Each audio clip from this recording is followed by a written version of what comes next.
South of Bonn, north of Koblenz, lies the little town of Remagen, an unimportant place, but for the crumbling German armies, perhaps the most fateful place all down the long course of the Rhine.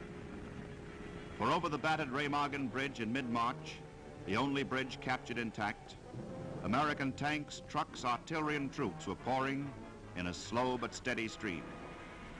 In the first days, before the bridgehead was safely established, engineers worked desperately to repair the twisted girders before the bridge collapsed. They measured the time in hours first, then in days. And while they worked, the divisions of the First Army passed to the east bank.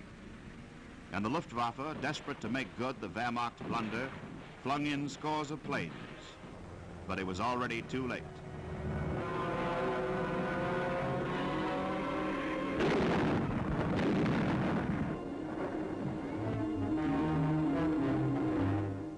When the bridge went down 10 days after its capture, collapsed from the weight of transport over its damaged girders, for the enemy, the worst had already been done. It was the heroic engineers who had battled so hard to save the bridge, who paid the heaviest price when it was lost. Flung headlong into the water, some were drowned, some died of injuries, some were seriously hurt and were pulled out more dead than alive.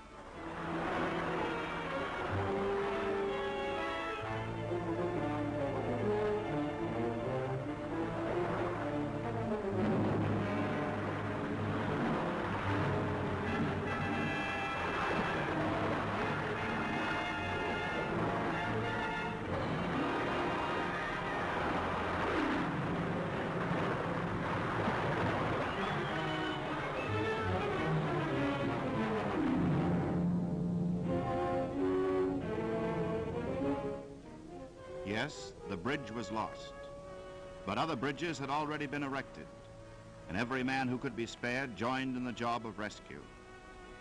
The engineers dead and injured here will not figure in battle citations. They conquered no strong points. They took no cities.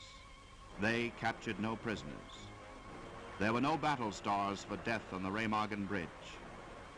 But because by their efforts and theirs alone the bridgehead was made possible, because by their heroism the costly attack by storm was avoided, each man who died here died for 100 of his comrades.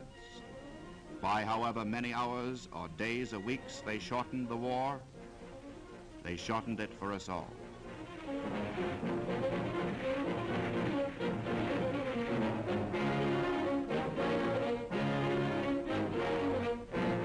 The Remagen bridgehead is established.